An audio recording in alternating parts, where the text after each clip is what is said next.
Bismillahirrahmanirrahim. Assalamualaikum warahmatullahi wabarakatuh. Hamdan wa syukranillah amma ba'd.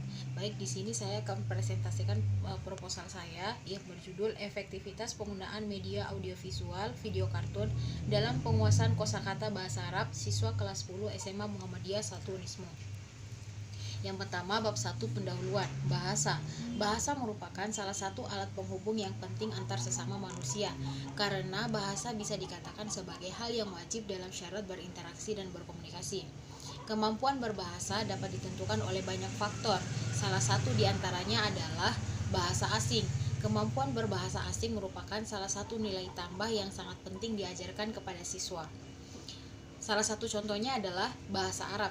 Di Indonesia, bahasa Arab termasuk salah satu bahasa asing yang cukup terkenal dan juga banyak dipelajari oleh sebagian besar sekolah umum, termasuk pesantren yang ada di Indonesia, tak terkecuali dengan universitasnya. Dalam pembelajaran bahasa Arab, terdapat 4 keterampilan. Dalam bahasa Arab disebut maharoh. Yang pertama itu maharoh kitabah, maharoh kiroah, maharoh kalam, dan maharoh istima'. Dan dalam bahasa Arab juga terdapat 3 aspek pembelajaran. Yang pertama aspek kosakata, tata bahasa, dan bunyi. Nah, dalam proposal ini akan membahas tentang kosakata, yang dimana kosakata adalah salah satu unsur bahasa yang penting dalam pembelajaran bahasa itu sendiri. Contohnya bahasa Arab. Dengan menguasai kosakata bahasa Arab, diharapkan mampu diterapkan ke dalam berbagai macam keterampilan atau kemahiran berbahasa, seperti berbicara, menulis, mengarang, dan sebagainya. Berbicara mengenai pemahaman siswa terhadap unsur dan keterampilan berbahasa tidak terlepas dari kualitas belajar dan mengajar yang terjadi di lingkungan sekolah. Media audiovisual video kartun dalam pembelajaran bahasa Arab dipandang sebagai salah satu media yang tepat untuk meningkatkan penguasaan kosakata bahasa Arab, dan media ini lebih berpusat pada peserta didik sehingga dapat membangkitkan motivasi siswa.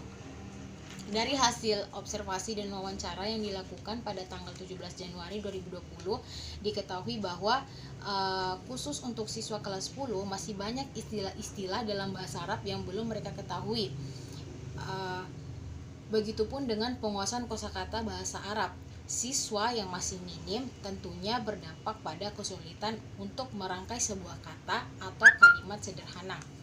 Maka dari itu, saya sebagai peneliti mengangkat judul sebagai efektivitas penggunaan media audiovisual dalam penguasaan kosakata bahasa Arab.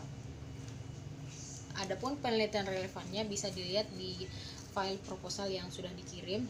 Kemudian bab 1 rumusan masalah terbagi menjadi 3. Yang pertama, bagaimana deskripsi penggunaan media audiovisual video kartun dalam penguasaan kosakata bahasa Arab pada kelas eksperimen SMA Muhammadiyah 1 Unismu. Yang kedua, bagaimana deskripsi penggunaan media audiovisual video kartun dalam penguasaan kosakata bahasa Arab pada kelas kontrol SMA Muhammadiyah 1 Unismu. Yang ketiga, apakah penggunaan media audiovisual video kartun efektif dalam penguasaan kosakata bahasa Arab SMA Muhammadiyah 1 Unismu. Kemudian tujuan penelitian terbagi menjadi 3. Untuk memperoleh, yang pertama, untuk memperoleh data dan informasi tentang penggunaan media audiovisual atau video kartun dalam penguasaan kosakata bahasa Arab pada kelas eksperimen SMA Muhammadiyah 1 Unismu. Yang kedua, untuk memperoleh data dan informasi tentang penggunaan media audiovisual video kartun dalam penguasaan kosakata bahasa Arab pada kelas kontrol SMA Muhammadiyah 1 Unismu.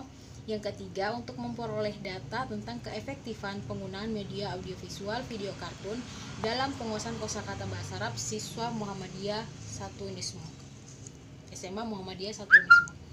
Manfaat penelitian terbagi menjadi 2, manfaat teoritis dan manfaat praktis. Adapun manfaat praktis itu terbagi menjadi 4, bagi guru, bagi siswa, bagi sekolah, dan bagi peneliti itu sendiri. Kemudian bab 2, tinjauan pustaka, kajian teori kerangka pikir hipotesis. Pengertian media pembelajaran menurut Nurdin dan Adriantoni pada tahun 2016 halaman 120, dan Ibrahim DKK dalam Prasetya tahun 2015 halaman 6, Sears dan Richey dalam Prasetya tahun 2015 halaman 5, Watt dan Wati tahun 2017 halaman 3. Dari beberapa peneliti di atas dapat disimpulkan bahwa media pembelajaran adalah sesuatu yang dapat digunakan menyalurkan pesan atau informasi dalam suatu kegiatan pembelajaran serta memotivasi siswa untuk belajar.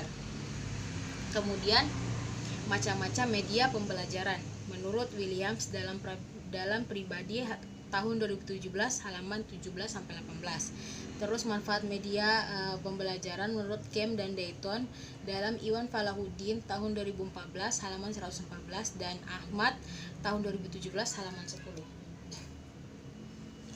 Kemudian media audiovisual, pengertian media audiovisual menurut Prasetya tahun 2015 halaman 32, menurut Arsyad tahun 2019 halaman 141, menurut Wati halaman tahun 2017 halaman 44, menurut Mulyani dan Caryoto halaman 2013 halaman 39 menyimpulkan bahwa media audiovisual adalah media yang menampilkan suara beserta gambar untuk menyampaikan informasi dan merupakan bentuk media yang murah dan terjangkau. Kemudian jenis-jenis audiovisual menurut Purwono DKK tahun 2014 halaman 131 terbagi menjadi dua, yaitu audiovisual diam dan audiovisual gerak. Terus kelebihan dan kekurangan media audiovisual menurut Ayu Fitria tahun 2014 halaman 61. Pengertian video kartun dan penguasaan kosakata. Pengertian video menurut Wati tahun 2017 halaman 48, menurut Sadiman DKK tahun 2018 halaman 74, menurut Daryanto 2016 halaman 104 sampai 105 disimpulkan bahwa video merupakan salah satu media audiovisual yang menampilkan gerak beserta suara yang semakin dikenal oleh masyarakat, yang sangat efektif untuk membantu proses pembelajaran.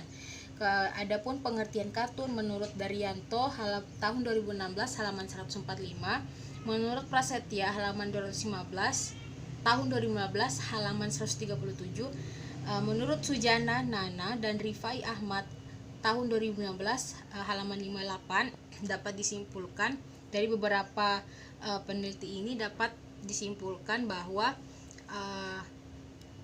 kartun adalah bentuk gambar tentang seseorang atau gagasan untuk menghibur masyarakat.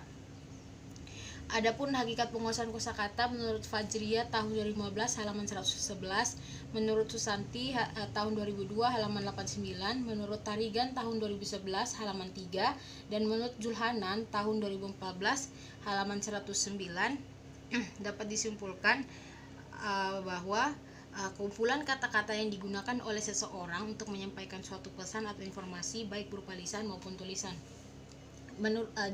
Kemudian jenis-jenis kata dalam bahasa Arab menurut Said Abdul Latif itu terbagi menjadi 3, isim, fiil, dan harf. Berikut bagian kerangka pikirnya.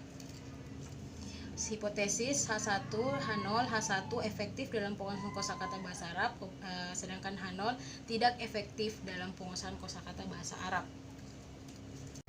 Bab 3, metode penelitian. Yang pertama, variabel penelitian. Variabel ini terdiri dari dua variabel, yaitu variabel bebas X dan variabel terikat Y. Desain penelitian. Penelitian ini merupakan penelitian kuantitatif yang bersifat eksperimental design dengan ciri kelas kontrol dan kelas eksperimen. Dipilih secara total sampel atau total sampling. Waktu dan tempat penelitian. Penelitian ini akan dimulai pada tahun pelajaran 2019-2020 semester genap dan dilaksanakan di SMA Muhammadiyah 1 Unismu. Definisi operasional variabel. Yang pertama, penggunaan media audio visual video kartun sebagai variabel X. Yang kedua, penguasaan mufradat atau kosakata sebagai variabel Y. Adapun populasi dan sampel. Populasi atau jumlah keseluruhan siswa ada 60 siswa. Kemudian sampel, kelas eksperimen berjumlah 30 siswa. Kelas kontrol pun juga berjumlah 30 siswa. Instrumen penelitian. Instrumen yang digunakan pada penelitian ini berupa tes tertulis yang diberikan kepada seluruh sampel penelitian.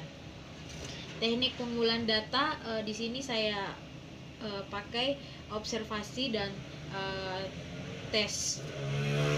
Terus Teknik analisis data. Teknik analisis data yang digunakan pada penelitian ini adalah data yang diperoleh, kemudian dianalisis menggunakan analisis statistika inferensial untuk menguji hipotesis dengan menggunakan uji T. Sebelum melakukan pengujian hipotesis, terlebih dahulu dilakukan uji normalitas dengan menggunakan tabel Z-score dengan chi kuadrat. Kemudian uji homogenitas dengan menggunakan uji F atau Fisher. Sebelum menentukan uji normalitas data dan homogenitas maupun uji hipotesis, terlebih dahulu menentukan nilai rata-rata atau mean, simpangan baku dan varian.